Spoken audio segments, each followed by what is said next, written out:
Happy Halloween, and welcome to Wheel Talk. I'm spooky Recappa Sedai. The Amerlin saw my costume. She was like, Recappa, that's extremely inappropriate. I was like, Mother, have you met me? This is a spoiler-heavy episode. To our first-time readers, I'm sorry to do 2 of these in a row. It is evil, but it's Halloween, I'm dressed as a Murdral. I'm allowed to be a little evil. Beware of Wheel of Time spoilers, beware! Tonight, I'll rank the top 10 spooky moments in the Wheel of Time. These are the parts of this series that haunt me the most. I think about them when I'm not even reading the Wheel of Time because I can't get the horror out of my head. They're that spooky. Or maybe I'm just messed up, who knows? Anyway, we'll use the Recappa meter to rank the spookiness of these moments from 1 to 10. For example, let's say I'm reading Towers of Midnight, and I get to that bubble of evil where some dude turns into a tree. That's not spooky, it's barely even evil. The last battle's a pretty good time to turn into a tree. So that would be a 1. But let's say I'm reading the Wheel of Time and it's so spooky, I throw the book in the fireplace and I huddle in the corner, and when my sisters find me, I'm rocking back and forth muttering to myself like I just hung out with Makin Shin. That would be like a 5. And let's say I'm reading the Wheel of Time and it's so spooky I black out. That's a 10. My sisters were like, Recappa, please don't read spooky Wheel of Time chapters this Halloween. We hate hearing you scream in your room all night long. I'm like, hey, you do Halloween your way and I'll do it mine. Ugh, enough of this. Let's get started. The top 10 spooky moments in the Wheel of Time. First, an honorable mention goes to Mashadar. Mashadar, if you're watching, you are very spooky, but this was a tough competition and there were a lot of contenders. Oh, this is bullshit! On to our top 10.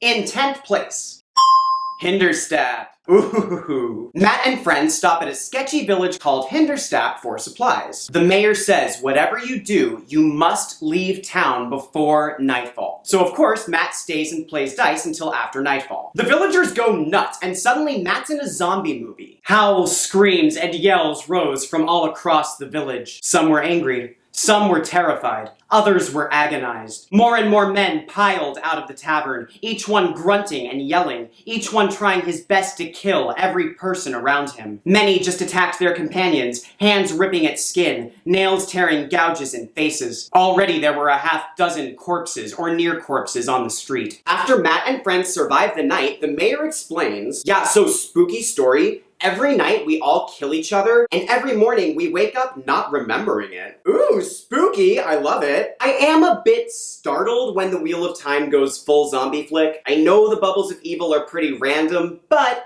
Henderstep feels a little out of place to me. But hey, it's a spooky story, and I live for a spooky story. On the Recappa meter from 1 to 10, I give Henderstep a 13. And in 9th place, while Rands spars, a monster fog snatches away a tent and starts eating people. Oh, you've gotta be kidding me! What's the matter, Masha dear? The bubble of evil fog monster made the list! Oh, don't let it get to you. You'll make the list next year. Who knows if she'll even do one of these videos next year? You're always trying to fix my problems, but you never listen! Rand and Toram are fighting with practice blades, but they're both blade masters and it's intense. Outside, someone screamed, and suddenly the huge tent snapped up into the air, vanishing into a thick grayness that hid the sky. A tentacle of fog it might have been, a thick 3-toed arm reaching down, closed around the stout red sister, snatching her into the air before anyone had a chance to move. Cadsuane was the first to overcome shock. Her hands made a twist, and a ball of fire seemed to shoot upward from each palm. Above, something suddenly burst into flame, and the red sister fell back into sight, dropping with a thud face down on the carpets. At least she would have been face down, had her head not been twisted around so her dead eyes stared up into the fog. Everyone screams and runs away, leaving Rand and a handful of others behind. Cadsuane leads them into the fog. They hear screams all around them. Past bodies, and sometimes parts of bodies. A leg. An arm. A man who was not there from the waist down. Once a woman's head that seemed to grin from where it sat, on the corner of an overturned wagon. A man wearing one of the red coats staggered toward them, waving his left arm feebly. The other was gone, and wet white bone showed where half his face had been. Right in front of Darlin, the fog suddenly began to take on form, all tentacles and gaping mouths full of sharp teeth. This fog is crazy. At one point, Thane jumps out of it. Min throws a knife at him, but she misses because, let's be real, that's what happens when Min throws knives. Thane stabs Rand and everyone is super upset, but the fog monster is super spooky and messed up, and I live. On the Recappa meter from 1 to 10, I give this a 23. In 8th place, Rand sees the Dark One's version of Emond's Field, where Nynaeve has been turned to the Shadow. Rand is facing off with the Dark One, having a vision. "What is this?" Rand whispered. It is what will be. Jory's axe bit deep into the bitter earth, and a black flood seeped from the soil. Insects that had been hiding at the base of the stump. The insects swarmed out and sped up the handle to cover Jory. He screamed, batting at them, but his open mouth let them climb inside. Tam yelled in horror and broke away, running. Something jumped from a branch, quick as a snapping whip, and wrapped around Tam's neck, jerking him to a halt. "End this," Rand said. There are no endings, adversary. Daniel sees Rand's channel and begs Rand to follow him. Nynaeve strode through the city gates, dressed in black. "A wilder?" she asked. "You have done well, Daniel. I give you back your life." "It isn't real," Rand said, as Nynaeve tied him in weaves of air, then dragged him into the Dark One's version of Emond's Field, the two Myrddraal rushing in ahead of her. People scattered before Nynaeve, sometimes calling her mistress. Others named her Chosen. When Rand and Nynaeve reached the fortress, a small group had gathered in the courtyard. 13 of them, and 13 Myrddraal. He began to struggle, panicked, against the bonds of air. "You are an interesting one," Nynaeve said. She wore her hair in a braid again, but her face was leaner,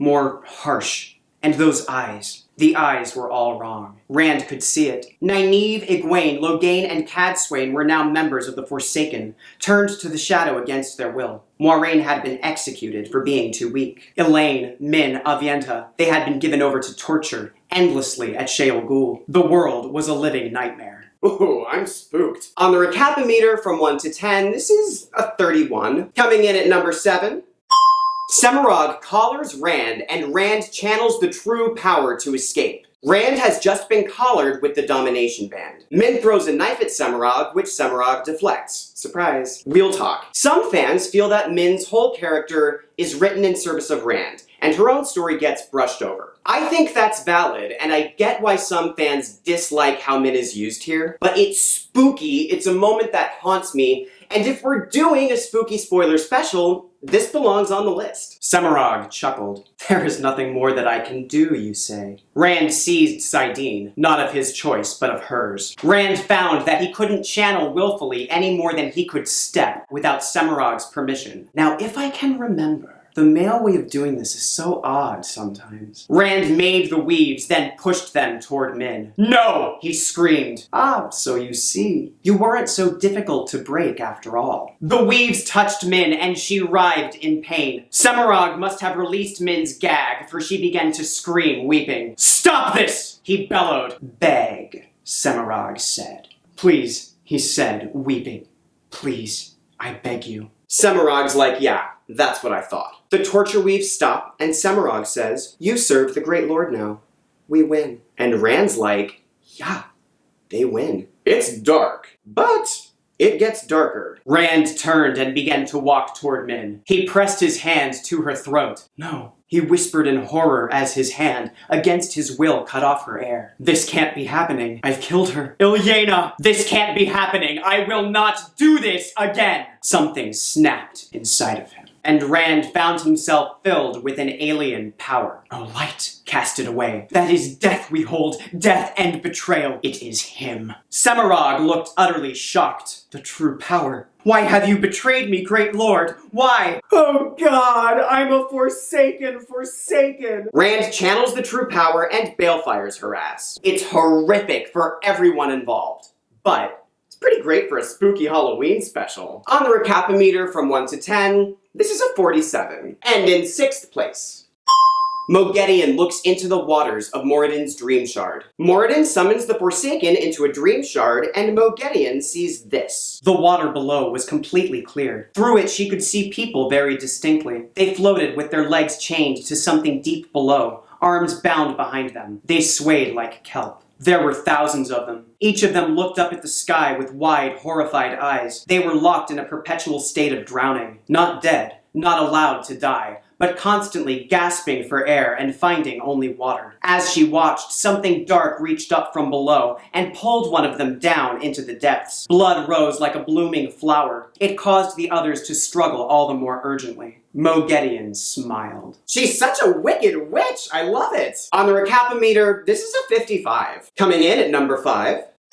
Beetles eat a random Shanchan dude from the inside. There are a few beetle-related bubbles of evil, but when it comes to spooky, this one stands out. Perrin and Ty Lee walk into a fork root manufactory, and this Shanchan clerk is coughing. Ty Lee starts negotiating for Rockin' and reinforcements. Ty Lee cut off when the man who was coughing surged to his feet. Clutching his middle, the young man doubled over and vomited a dark stream that hit the floor, and broke up into tiny black beetles that went scurrying in every direction. The young man stared at the beetles in horror, shaking his head to deny them. Wild-eyed, he looked around the room, still shaking his head, and opened his mouth as if to speak. Instead, he bent over and spewed another black stream, longer, that broke into beetles darting across the floor. The skin of his face began writhing, as though more beetles were crawling on the outside of his skull. Again and again the man vomited, sinking to his knees, then falling over, twitching disjointedly as he spewed out more and more beetles in a steady stream. His jerking ceased, but black beetles continued to pour from his gaping mouth and spread across the floor. What remained of the fellow was a pale, flat thing inside his clothes, like a wineskin that had been emptied. Ugh, an empty wineskin! What a disturbing image. For real though, the beetles are gross too. On the Recappa meter from 1 to 10, this is a 70. And in 4th place, Mocking Shin wants to braid Rand's skin. That's a little Halloween poem for you. You're welcome. Moiraine's carpool is traveling through the ways. They've almost reached the Faldara Waygate, and they hear wind in the distance. Not great. They hurry to the Waygate, but the Avendazor leaf isn't there. There's no key. Loyal howls. Rand and Egwene are like, well, it's been great. The wind howled. He almost thought he could hear voices in it. Voices screaming vileness that even half understood brought bile up in his throat. Moiraine traces an opening in the Waygate with her staff. Lan and Mandar bash through it, and as Moiraine ushers everyone out, she blasts fire at Mocking Shin. The wind shrieked in agony. It screamed in rage. The 1,000 murmurs that hid in the wind roared like thunder, half-heard voices cackling and howling promises that twisted Rand's stomach. They all make it through the Waygate and look back. The Waygate darkens. As if from a great distance, the wind howled at them. Hidden voices filled with an unquenchable thirst for living things, filled with a hunger for pain. The voices seemed to whisper in Rand's ears, right at the brink of understanding, and within it. Flesh so fine to tear, to gash the skin, skin to strip, to plate, so nice to plate the strips, so nice, so red the drops that fall, blood so red, so sweet, sweet screams, pretty screams, singing screams, scream your song, sing your screams. The whispers drifted. The blackness lessened, and the Waygate was again a murky shimmer seen through an arch of carved stone. Very spooky, I live, and on the Recappa meter, I give this a 102. I always black out over the black wind. By the way, I've been blacking out after reading each of these passages. I'm just editing that out. Don't worry about it. We've come to our spooky top 3. In 3rd place, the spooky bronze medal goes to Somarog describes her most painful weave to her captors. This part legit gives me nightmares. Do you know what happens to a man when his blood is replaced with something else? He dies, of course. The death often happens instantly, and quick deaths are of little interest. With experiment, I discovered that some solutions can replace blood more effectively, allowing the subject to live for a short time after the transfusion. She fell silent. Answer the question, Maurice said, or out the window you will hang again, and the transfusion itself requires use of the power, of course. Somarog interrupted again. I invented the weave myself. It can suddenly and instantly pull the blood from a body, while at the same time taking a solution and pressing it into the veins. I had one subject survive an entire hour after the transfusion. He was in pain the entire time, of course. True pain, agony that he could feel in every vein of his body, right down to the near invisible visible ones in his fingers. I know of no other way to bring such suffering to every part of the body at once. She met Maurice's eyes. I will show you the weave someday. If I were Maurice, I'd be like, can we still her? I vote to still her. Somarog threatens this weave, and Maurice counters with, I'm gonna hang you out a window. Whoa, Maurice, way to lay down the law. Somarog spooks the hell out of me in this chapter. On the Recappa meter from 1 to 10, this is 241. And if you're thinking to yourself, Recappa, this scoring system doesn't really make sense, I just want to say, how dare you? In second place, the spooky silver goes to... Shaidar Haran activates Mogedian's Korsuvra. Mogedian is trapped in a repeating nightmare, reliving what happened to her at Sheol Ghul. Over and over, and she's not having a good time. Mogedian follows Shaidar Haran into the Pit of Doom's entrance. The tunnel ceiling is covered in stone spikes that descend on Mogedian like closing fangs while she walks. She wriggled the last distance to the sound of ripping wool. Staring back over her shoulder, she shivered convulsively. Where the tunnel mouth should have been stood a smooth stone wall. The ledge on which she lay projected above a black mottled red lake of molten rock, where flames the size of men danced and died and reappeared. Something struck her between the shoulder blades, driving her down hard onto the stone ledge. Ow! The Murdral stood with one massive boot planted firmly on her back. Mogedian is like, oh hell no, I'm one of the chosen, you don't get to stomp on me. You are messing with the wrong Forsaken, I am gonna get you in so much trouble. Then a voice speaks in Mogedian's head. How deep is your failure, Mogedian? The chosen are always the strongest, but you let yourself be captured. You taught those who would oppose me, Mogedian. Great Lord, you know how I have served you. From the shadows, unseen, or if seen, ignored because I could not possibly be a threat. Silence. And then... My chosen are always the strongest. My hand moves. Shaidar Haran draws a knife and cuts Mogedian's tongue, then her ear. She knew. Even before it produced what appeared to be a tiny, fragile cage of gold wire and crystal. Some things could only be done here. No.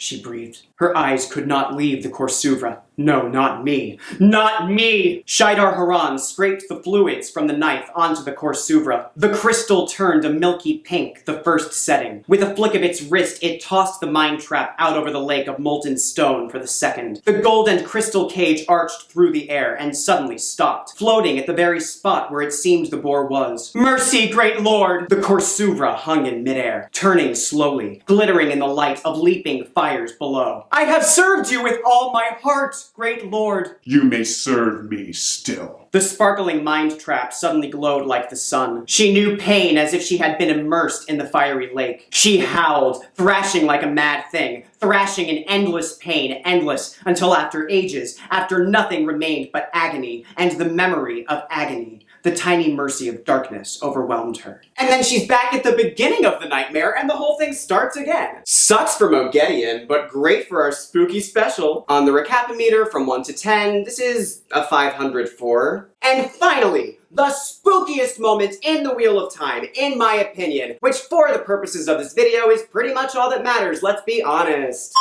Shaidar Haran punishes Messa'ana and marks Alviarin as his own. This chapter doesn't end up being important, but Robert Jordan's writing here has always stayed with me. It's chilling. This is my favorite Shaidar Haran scene, and I love me some Shaidar Haran. Alviarin fell over in shock at the tall shape of a man in sinuous black armor. She had encountered Murdral before, but this one made her scrabble back across the floor until her back jarred a leg of the table. This one stood a head taller, and fear seemed to radiate from it, soaking into her bones. Unthinking, she reached for the source and nearly screamed. The source was gone. The Murdral looked at her and smiled. Lurks never smiled. She can be useful.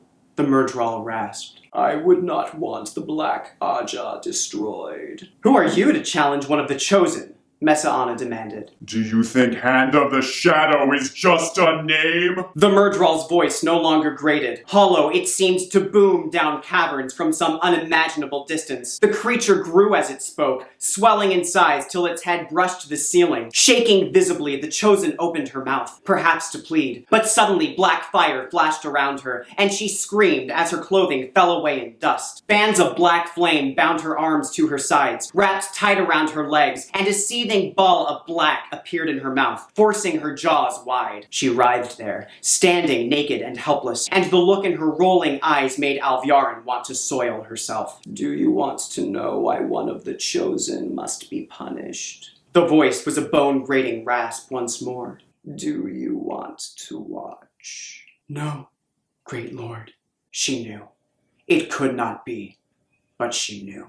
He touched a finger to her forehead. The touch burned like red-hot iron. You are marked as mine, the great lord rasped. I love this! We usually see Shaidar Haran interacting with the Forsaken, so I love that this is an Alviarin POV. The Forsaken tends to dismiss Shaidar Haran before they know better. Not Alviarin. She feels the full magnitude of this, and she isn't fooled that it looks like a fade. Alviarin's POV lets us lean into the terror of facing the Dark One, because she's never been through anything like this before. And even though she's a Black Aja leader, it's so spooky she can't even deal. How great is that? This scene really stayed with me after my first read-through. I go back to it all the time. Very spooky, perfect for Halloween, and there's something fun about watching the Dark One torture his minions. Maybe that's twisted, but I don't think I'm wrong. On the Recappa meter from 1 to 10, this is a 666. That's it for our spooky special. Thank you for watching, and happy Halloween! Any spooky or non-spooky thoughts you have, please leave them in the comments. If you can like the video and subscribe, that would be fabulous. It helps the channel. And if you'd like to help Wheel Talk continue and get better, the best way is by sponsoring the show on Patreon. There's a link in the notes. Any levels of contribution are fabulous.